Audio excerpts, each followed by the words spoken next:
It's no secret that Night in the Woods is set in the Pittsburgh area, a key part of the Rust Belt here in the United States.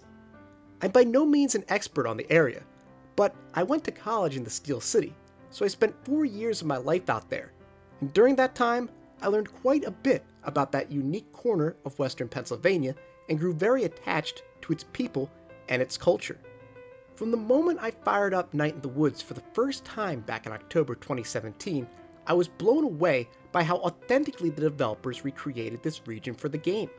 I've discussed the many clear similarities in bits and pieces across my video series, so I think it's about time I compile all of them in one place.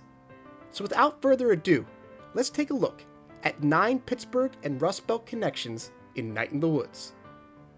But before I go on, if you are a Night in the Woods fan, then please be sure to like, subscribe, and consider supporting me with a YouTube channel membership or over on Patreon. My dream is to make these videos full-time someday, and by doing any of those things, you'll be helping make that dream a reality. First up, there are few things that give away the setting of Night in the Woods as much as the smelters. If May visits the front porch of Miller's Bar any day during the game's 2-week span, she'll overhear a series of conversations between a pair of blue-collar workers that always go back to the Smelters, the region's football team. May can also hear about them by going to Bee's house for the third hangout segment on day 6, where Bee's dad confirms that they are indeed a football team and watches some of the game before falling asleep. The Smelters are an obvious reference to the Pittsburgh Steelers. Not only do the names sound similar, but both allude to the steel workers that the area used to be known for. The Steelers, as much as I hate to admit it as a fan of their cross-state rivals, are one of the most successful teams in the National Football League. Since their inception in 1933, they've won 6 Super Bowls, tied for the most all-time with the New England Patriots. But unlike the Patriots, who won all of their championships during Tom Brady's 19-year stint with the club, the Steelers have had multiple periods of success, most notably in the 1970s and the late 2000s. Despite being a smaller market team, as Pittsburgh is nowhere near as big a city as New York or San Francisco, the winning tradition of the Steelers has allowed them to cultivate one of the largest, most devoted fan bases in the NFL.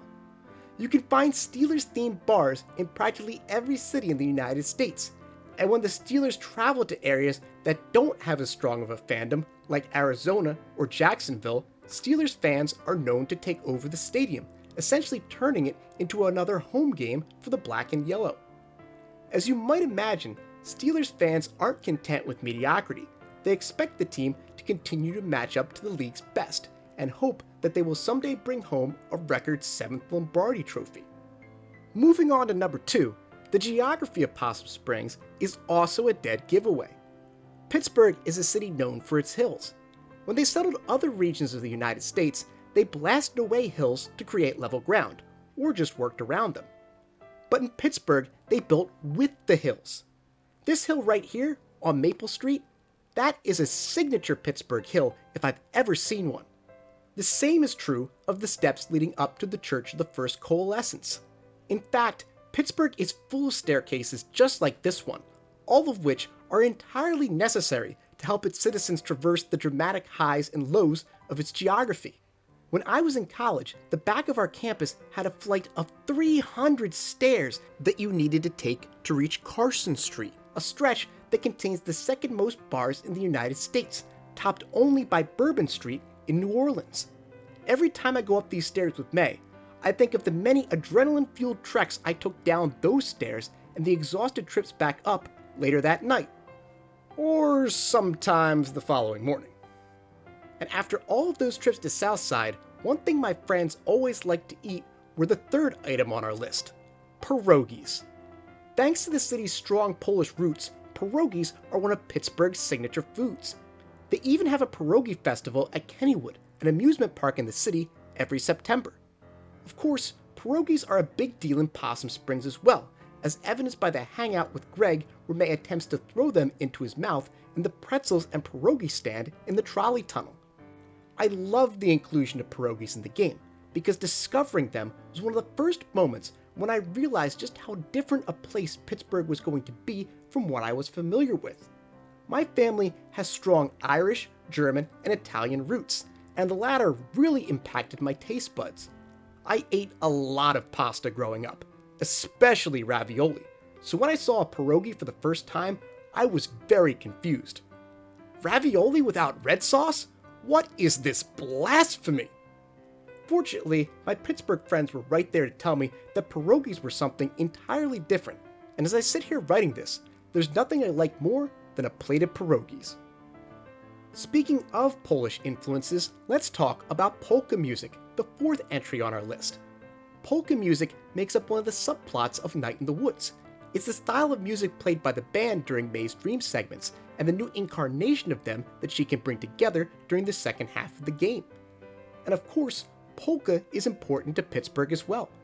On Spotify, you can find a polka version of the Steelers fight song, and there's even a regional radio station that plays exclusively polka. My dad always used to put it on for at least a couple minutes when he drove me back to college, so hearing polka in-game always takes me back to the many return trips to Pittsburgh I made during the early 2010s. While we're on the topic of Pittsburgh itself, for number 5, let's talk about what I think might be its in-game equivalent, Durkheimsburg. May's first dream segment takes place in a city called Durkheimsburg, as evidenced by the neon sign she can smash up with her baseball bat and the game's soundtrack. I don't think it's ever explicitly stated, but I've always assumed that the college May attended was in Durkheimsburg. This dream takes place after her conversation with B about college, and the bird statue she destroys at the end of it matches the description of the statue of the founder she mentions during her heart-to-heart with B or Greg on the couch prior to the climax. May says that she felt like the statue was always looking down at her, and that it scared her so severely that she eventually couldn't bring herself to leave her room. Again, I don't believe May ever says she went to school in Durkheimsburg, but it would make sense if she did. If so, it's easy to view it as an in-game equivalent of Pittsburgh.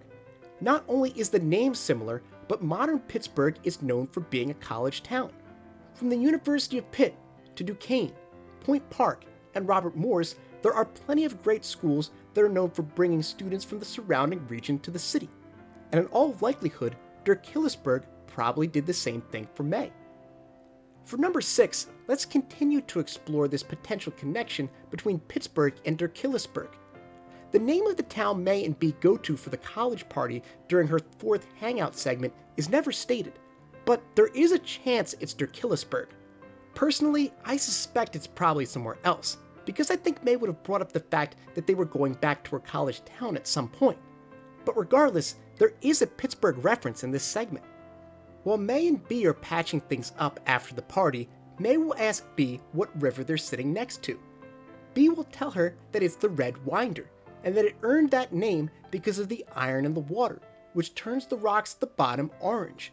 It's by no means a one-to-one comparison, but this does call to mind Pittsburgh's three rivers. The city sits at the convergence of the Allegheny River and the Monongahela River, which form to become the Ohio River. As shown by these images, you can actually see the dividing line where the two rivers mix together. The Monongahela has a sandstone bottom, giving it a darker coloration, whereas the Allegheny's bottom is more coarse and gravel. Thus, they don't blend together well at first, not until they truly become the Ohio further down the line. So the river May and B are sitting next to here might not be in Durkheimsburg, and it's not a perfect comparison, but the discoloration of the Red Winder does, to me, seem to be inspired by Pittsburgh's three rivers. For number 7, let's stick with geography and talk about the sinkholes that come up quite a few times in Night in the Woods. They're mentioned in the newspaper articles in the library and in the Jenny's Field segment, where May's mom says that the field was named after a girl who fell into a sinkhole after a column in the nearby mine collapsed and was never seen again. And unfortunately, Pittsburgh has had a bit of a sinkhole crisis in recent years, most notably with this one, which swallowed up a bus and quickly became an internet meme. I wouldn't be surprised if the black goat had something to do with the sinkhole problem in Possum Springs, so Pittsburghers, you might want to get looking for eldritch entities in your area. But, of course, as much as Night in the Woods and the town of Possum Springs references Pittsburgh, you really can extend much of these comparisons to the entire Rust Belt. And one thing that's true for both the Steel City and the greater region is its history as a home for miners and factory workers, which comes in at number 8. Images of such blue-collar workers can be found all over Possum Springs, like the mural of the dudes down in the trolley tunnel. And even though it's no longer used, the glass factory still rises above the town off in the distance. These were the types of jobs the Rust Belt was known for. It's how it got its name in the first place.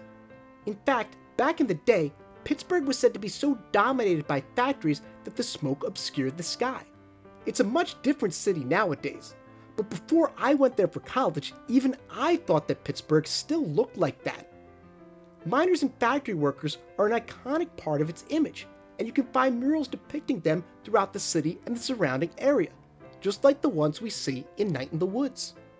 Finally, for number 9, I think the most intriguing Rust Belt connection in Night in the Woods is the way it addresses the history of labor strife in the region. If you follow the story of the miner's tooth, talk to Miss Rosa, or read the articles in the library, you'll find out that in the late 1800s, Possum Springs was the site of several miners' strikes, including one that led to the Possum Jump Massacre, where the National Guard turned their guns on the strikers, killing 9 miners and 2 children. This disturbing incident has its roots in real history.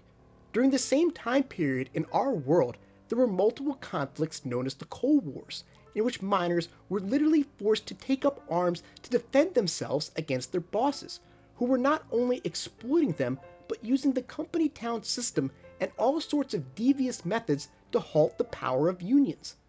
The most well-known of these conflicts was the Battle of Blair Mountain, the largest armed uprising of laborers in the history of the United States, which took place in Logan County, West Virginia, a key piece of the Rust Belt. And there you have it, folks. 9 Pittsburgh and Rust Belt connections in Night in the Woods. I hope you enjoyed this video. With the conclusion of my cult series, I'll be doing more in this style moving forward.